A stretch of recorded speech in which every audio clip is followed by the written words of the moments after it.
Okay, so kids, so the new person that we are going to be learning about in history this week is Robert E. Lee. He's very famous, and I'm going to be reading to you about him. To be like George Washington. Have you ever wished you could be like a great person?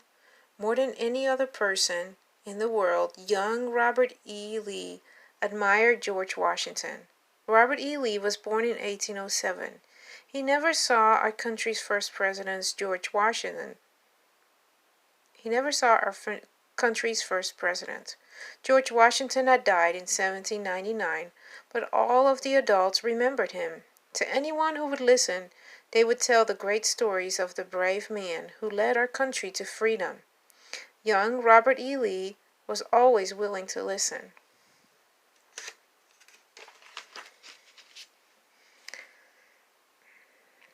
"Tell me more," he would say to his father, who fought as a commander under General George Washington. Robert's eyes would shine with pride when he heard that his own father was a good friend of General Washington. It was Robert's father who wrote the famous saying that everyone remembers the most about George Washington. First in war, first in peace, and first in the hearts of his countrymen. That's a famous saying. Yes, Robert longed to be like the person his father admired so much. His mother did her best to teach him to become like George Washington. You must always do what is right, no matter what. Be honest, always be truthful, be gentle but strong. Spend your money wisely. The older that Robert E. Lee became, the more he appreciated his mother's advice. Robert E. Lee enters West Point. Robert grew to be a handsome, bright young man.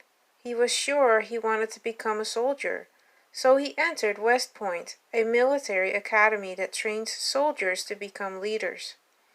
There were 87 boys in Robert's class. Each day, they worked and studied together. It wasn't long before the students admired Robert.